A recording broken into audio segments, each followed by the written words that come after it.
नमस्कार दोस्तों, मैं doctor Ravindra Savarkar made school में फिर से एक बार आपका स्वागत करता हूँ।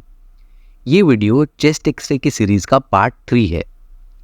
इस वीडियो में हम ट्रकिया, हाइला और लंग फील्ड्स की कुछ एबनॉर्मलिटीज जैसे कि कंसोलिडेशन, कैविटी, लंग एब्सेस, ब्रोंकोनिमोनिया और मिलियरी ट्यूबरकुलोसिस के बारे में जानेंगे। इस वीडियो को ज़्यादा लंबा ना रखते हुए लंग फील्ड्स की कुछ एबनॉर्मलिटीज जैसे कि pulmonary oedema, ARDS, viral pneumonia etcetera को हम अगले वीडियो में कवर करेंगे। चेस्ट एक्सरे पे डायग्नोस होने वाली ट्रकिया की एबनॉर्मलिटीज होती है luminal narrowing, foreign body in trachea और मिड लाइन से tracheal shift. Tracheal lumen stenosis में नैरो हो जाता है।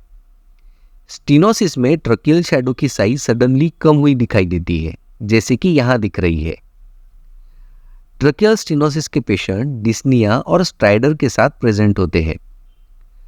ट्रकियल स्टीनोसिस के रीजन होते हैं external trauma, radiation therapy, external compression, post endotracheal intubation injury, inhalational burn और ट्रकियल इन्फेक्शंस।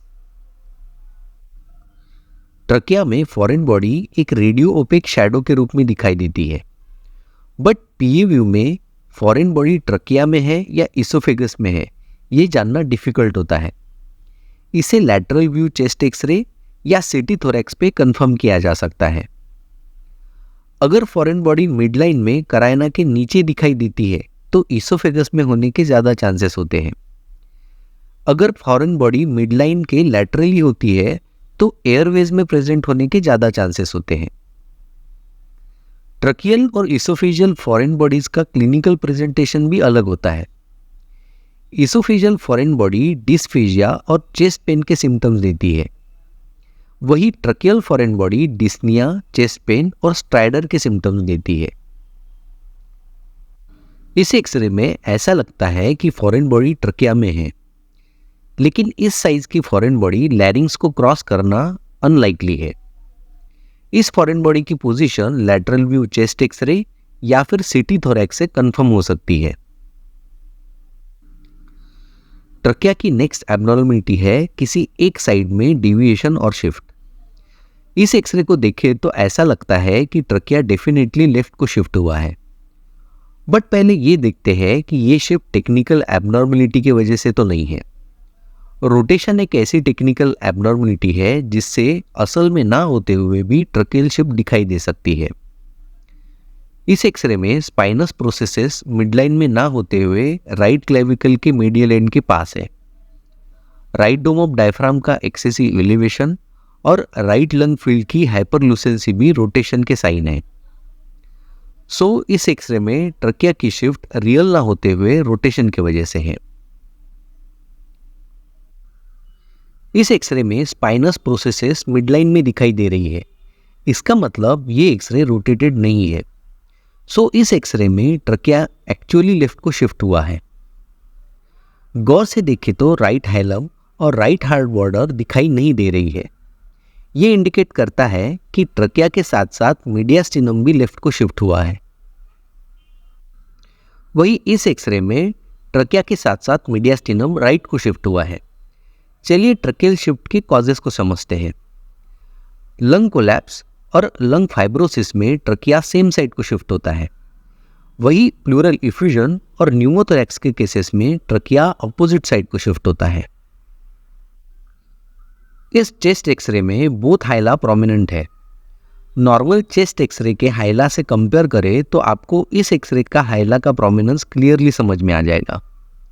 हाइलर प्रोमिनेंस के कॉजेस होते हैं हाइलर लिम्फेडिनोपैथी, पेरीहाइलर निमोनिया और पल्मोनरी वेसल एनलार्जमेंट। इस एक्सरे में सिर्फ राइट हाइलम प्रोमिनेंट है। बहुत बार सिर्फ एक्सरे से हाइलर प्रोमिनेंस का रीजन पता करना मुश्किल होता है। ऐसे केसेस में क्लिनिकल कोरिलेशन और सीटी थोरैक्स यूजफुल होते हैं। चलिए आपको इस एक्सरे से क्लिनिकल कोरिलेशन का इंपॉर्टेंस समझाते हैं। इस एक्सरे में राइट हाइलम प्रोमिनेंट दिख रहा है, बट ये पता करना मुश्किल है कि हाइलर प्रोमिनेंस किस कारण से हो रहा है। अगर मैं बताऊं कि इस पैराप्लेजिक पेशेंट में recently deep venous thrombosis detect हुआ है और पेशेंट को सडन ऑनसेट हाइपोक्सिया, हाइपोटेंशन और टैकीकार्डिया हुआ है, तो मोस्ट प्रोबेबल डायग्नोसिस होगा एक्यूट पल्मोनरी एम्बोलिज्म, और इस हाइलर प्रोमिनेंस की वजह होगी dilated pulmonary artery. Lung field के एबनॉर्मलिटीज के बारे में जानते हैं। कंसोलिडेशन ये चेस्ट एक्सरे पर पाई जाने वाली कॉमन एबनॉर्मलिटी है। कंसोलिडेशन में अल्वेलर स्पेसेस में लिक्विड, सेमी सॉलिड या सॉलिड मटेरियल भर जाने की वजह से लंग्स की नॉर्मल रेडियोलुसेंसी रेडियो ओपेसिटी में कन्वर्ट हो जाती है। इस चेस्ट एक्सरे में बायलैटरल मिडल जोन में कंसोलिडेशन दिखाई दे रहे हैं। कंसोलिडेशन का सबसे कॉमन रीजन होता है इन्फेक्शन, जो कि वायरल, बैक्टीरियल, ट्यूबरकुलर या फिर फंगल हो सकता है। नेक्स्ट कॉमन कॉज होता है ट्यूमर, जो कि बिनाइन या मैलिग्नेंट हो सकता है। कंसोलिडेशन के लेस कॉमन कॉजेस होते हैं अल्वेलर हीमोरेजेस और अल्वेलर प्रोटीनोसिस। आप ये ज़रूर सोच रहे होंगे कि इन्फेक्शन और ट्यूमर को एक्सरे पे कैसे डिफरेंशिएट किया जा सकता है। इन्फेक्शन से होने वाले कंसोलिडेशन में मैक्सिमम ओपेसिटी सेंटर में होती है और पेरीफेरी की तरफ ये रेडियो ओपेसिटी ग्रेजुअली कम होते जाती है। सो इन्फेक्टिव कंसोलिडेशन में बॉर्डर शार्प नहीं होते।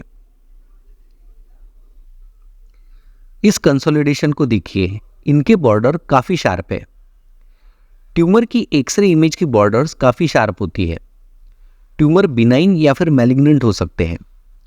अगर ट्यूमर रिब्स बॉर्डर को इरोड करते हैं तो ट्यूमर मैलिग्नेंट होने के चांसेस ज़्यादा होते हैं। ये चेस्ट एक्सरे CA के नोन केस का है। भले ये कंसोलिडेशन डेंसली रेडियो ओपेक नहीं है, बट इसकी बॉर्डर काफ़ी शार्प है। अगर हम इस एक्सरे पे वापस आते हैं तो ये बॉर्डर काफ़ी शार्प दिखाई दे रही है। अगर मैं कहूँ कि ये डेफिनेटली निमोनिया है, तो फिर ये बॉर्डर इतनी शार्प क्यों दिखाई दे रही है? अगर आपको इसका आंसर पता है तो कमेंट सेक्शन में ज़रूर लिखिए। Over the period of time consolidation के अंदर के कंटेंट का नेक्रोसिस और लिक्विफेक्शन हो जाता है। इस कैविटी में एयर फ्लूइड लेवल एक हॉरिजॉन्टल लाइन के रूप में दिखाई देती है, जिसके ऊपर रेडियोल्यूसेंसी ऑफ एयर दिखाई देती है।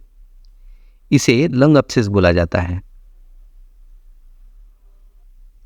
अगर कंसोलिडेशन का कंटेंट एक्सपेक्टोरेट आउट हो जाता है तो कंसोलिडेशन एयरफील्ड कैविटी में बदल जाता है।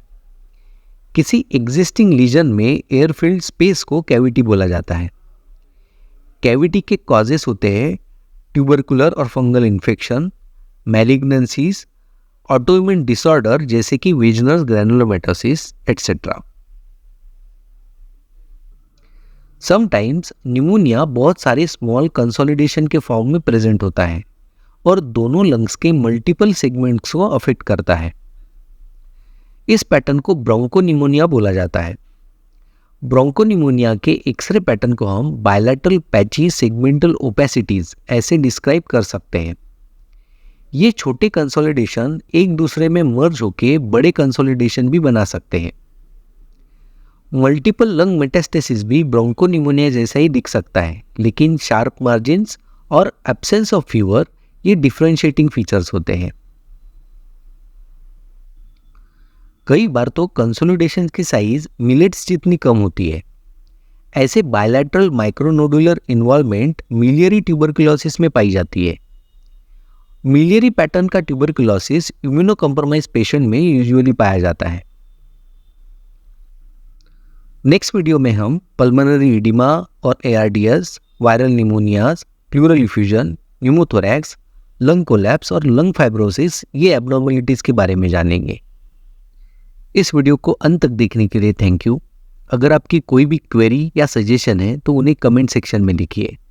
अगर आपको मेरा काम पसंद आ रहा हो तो इस वीडियो को लाइक कीजिए और अपने दोस्तों के साथ शेयर कीजिए। नेक्स्ट वीडियो अपलोड का नोटिफिकेशन पाने के लिए चैनल को सब्सक्राइब कीजिए और बेल आइकन को हिट कीजिए। नेक्स्ट वीडियो तक take care and keep learning.